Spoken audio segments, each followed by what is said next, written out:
4월 넷째 주 공과교육 시작하도록 하겠습니다. 5월 한 달 동안은 교회에서 가정예배 캠페인이 진행되고요. 그 주제 말씀은 십계명 말씀입니다. 그래서 교육부서 전체가 십계명을 가지고 함께 말씀을 본문을 통일해서 진행하게 됐고요. 첫째 주에는 5월 첫째 주는 1계명부터 3계명, 둘째 주에는 이제 어버이 주일을 맞이해서 5계명을 가지고 하고, 셋째 주에는 4계명, 넷째 주에는 6계명부터 10계명, 이웃사랑에 대한 말씀을 함께 나누게 되었습니다. 저는 이제 다음 주에 수술하게 되어서 이제 첫째 주, 둘째 주는 김영강 목사님이 말씀 전해 주시게 됐고요. 셋째 주부터는 저의 목 상태를 이렇게 보고서 좀 진행이 되어야 할 것 같아요. 네, 그렇게 진행된다는 거 기억해 주시고, 4월 넷째 주, 이제 4월 마지막 주 말씀은 이 십계명이 시작되는 말씀이거든요. 어떻게 보면 십계명을 여는 말씀인데, 그것을 다루고 십계명이 들어가면 더 좋겠다 생각이 들어서 이 말씀을 좀 준비하게 되었습니다. 자, 먼저는 들어가기 보겠습니다. 이번 주 그리고 다음 주까지 시험 기간 아이들 보내고 있는데 한번 함께 나눠주세요. 또 아이들의 고충도 들어주시고 위로도 해주시고 또 아이들에게 화이팅을 또 해주시면 좋겠습니다.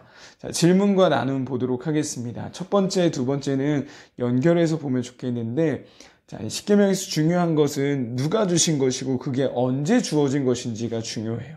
그냥 십계명만 보면요, 뭔가 우리가 이걸 지키면 안 될 것 같고, 지키면 뭔가 죄를 짓는 것 같은 그런 우리를 억압하는 느낌이 들잖아요. 자, 근데 십계명을 누가 주셨고 언제 주신 것인 거를 알고 나서 십계명을 보면 이 십계명을 대하는 우리의 모습이 달라질 겁니다. 자, 먼저 십계명 누가 주신 건지를 한번 볼게요. 자, 십계명 2절 말씀 이렇게 되어 있습니다. 나는 너를 애굽 땅 종되었던 집에서 인도하여 낸 내 하나님 여호와니라. 십계명 주시기 바로 전 말씀입니다. 나는 너를 애굽 땅 종되었던 집에서 인도하여 낸 하나님이다 라고 해요. 인도하여 낼이 아닙니다. 이미 인도하셨습니다. 이미 구원하셨습니다. 자, 만약에 이스라엘 백성들이 애굽에서 종된 상태에서 이 말씀을 주셨다면요, 이것이 지켜야만 하는, 구원받기 위한 하나의 조건이 됐을 거예요. 이것을 지켜야만이, 꼭 지켜야만이 구원을 받을 수 있다라는 그러한 구도가 되었을 텐데, 이미 인도하여 내셨다는 거예요. 인도한 상태에서 주신 말씀이기 때문에 이건 조건이 아니라 은혜가 되는 거예요. 자, 은혜로 주신 말씀이란 걸 두 번째, 언제 주신 것인지를 통해서 또 볼 수 있는데요.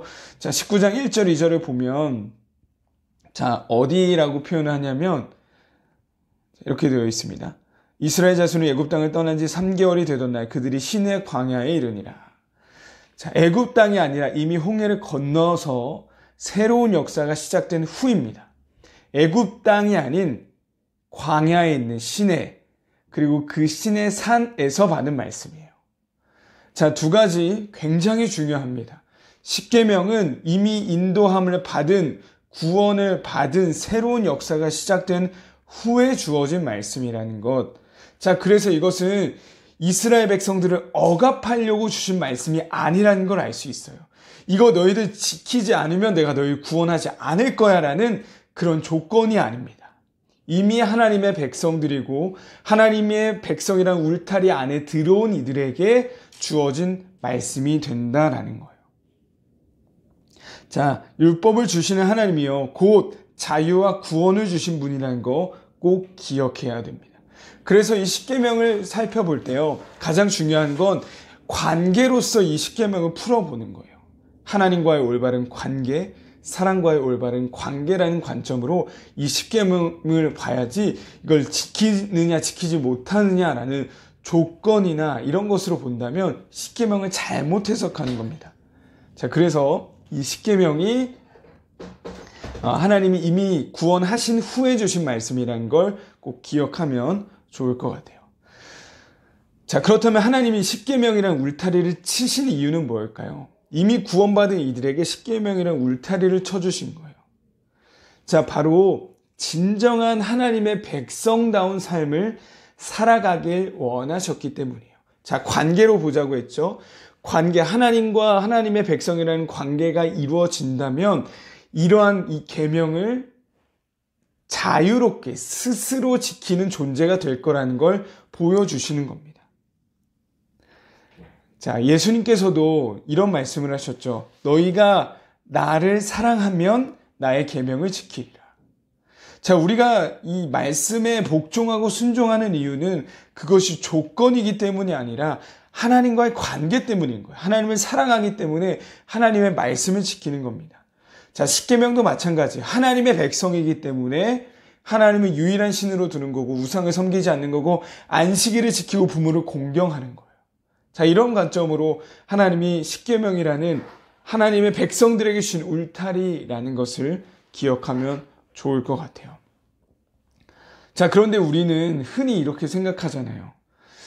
자유라는 것이 모든 것으로부터 해방되는 것이라는 거예요. 울타리가 우리에게 너무 답답해서 울타리를 뛰쳐나가야 진짜 자유라고 생각하잖아요. 자, 그런데 이런 겁니다. 물고기로 예를 들어볼게요. 물고기는 어디서 자유로울까요? 물고기가 진짜 자유를 누릴 수 있는 건 물속이에요. 물속. 물이라는 울타리 안에 있을 때 진짜 자유를 누릴 수 있는 겁니다. 우리의 삶도 마찬가지입니다. 모든 제약과 한계를 없애는 게 자유가 아니라 오히려 올바른 관계로부터 오는 올바른 제약이 우리에게 진정한 자유를 줄 수 있다는 거죠. 자, 그래서 이 제약, 울타리라는 주제로 적용해 보고자 하고요. 우리 지금 중학생 아이들 가장 많은 제약들이 있는 시기입니다. 부모로부터, 가정으로부터, 학교로부터, 또한 사회로부터 많은 제약들을 받게 되죠. 자, 그래서 한번 이런 질문을 던져보는 거예요. 자, 우리 아이들이 이 제약받지 않을 나이가 되면, 성인이 되면 가장 해보고 싶은 것이 무엇이 있는지. 뭐 여러 가지 말을 하겠죠. 요즘 또 미디어에서도 많이 노출이 됐기 때문에 가정을 떠나서 혼자 자취도 해보고 싶을 거고 가보고 싶은 것, 해보고 싶은 것 많을 겁니다. 자, 이런 것들을 해본 다음에요. 우리는 다시 한번 돌아볼 수 있어야 돼요. 자, 그렇다면 나를 제약한다고 생각했던 그 울타리들이 진짜 다 사라진다면 난 진짜로 자유함을 누릴 수 있을지. 자, 이것을 진짜 경험해봤던 사람이 있습니다. 솔로몬입니다. 자, 솔로몬이 전도서를 썼죠. 1장 1절 다윗의 아들 예루살렘 왕 전도자의 말씀이라. 자, 왕이었어요. 뒤에 보면 정말 해보고 싶은 모든 것을 그 끝까지 해봤던 사람입니다. 기쁨, 쾌락, 권위, 지위, 모든 것을 끝까지 가봤던 사람이에요. 근데 그 사람이 뭐라고 고백해요? 헛되고 헛되며 헛되고 헛되니 모든 것이 헛되다. 그것으로부터 내가 진짜 기쁨과 자유를 누릴 수 없었다라고 하는 거예요. 그래서 결국 전도서 12장에 가면 이에 결국을 너희들이 다 들었으니 너희들이 해야 될 건 하나님을 경외하고 오히려 그 명령들을 지키는 것이 진짜 자유다라고 우리에게 말해주고 있는 거예요. 또한 예수님께서도 올바른 관계로부터 나오는 올바른 제약 안에서 그 구원의 사역들을 이루어 가셨음을 볼 수 있습니다. 바로 성육신입니다.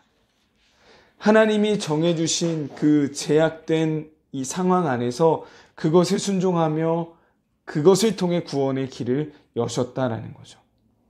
우리의 삶에도요, 많은 울타리처럼 여겨지는 것들이 있어요.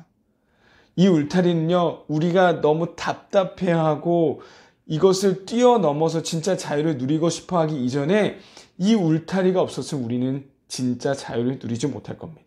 그래서 울타리를 답답해하기 이전에 우리 친구들에게도 이런 말씀을 전하고자 해요. 울타리가 답답해하기 이전에 울타리가 있음에 먼저 감사하자는 거예요.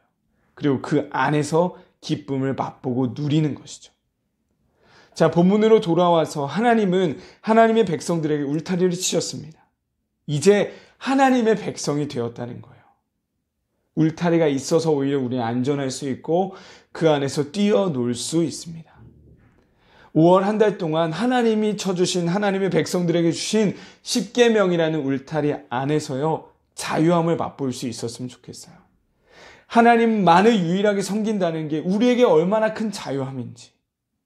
그래, 안식일을 기억하여 지키는 것, 우리에게 주일 성수가 얼마나 큰 이 자유함을 누리는 기쁨인지를 우리가 십계명을 통해 함께 누릴 수 있었으면 좋겠습니다. 더 나아가 우리의 삶의 자리자리마다 있는 그 울타리들을 먼저 감사할 수 있는 우리가 되었으면 좋겠어요. 그것이 있음에 우리는 자유함을 누릴 수 있기 때문입니다. 마지막 다짐하기입니다. 나의 삶을 두르고 있는 울타리는 무엇이 있는가? 울타리에 대한 불평 이전에 감사를 고백해 봅시다. 자, 여러 가지가 있을 수 있어요. 가정, 교회, 사회, 나라, 여러 가지가 있는데요. 이것들이 날 억압한다고, 못하게 한다고, 나를 강요한다고 하기 이전에 이것이 있음의 감사가 먼저 우리에게 있을 수 있는, 그 고백이 있을 수 있는 우리 모든 중등부 지체들 되기를 소망합니다.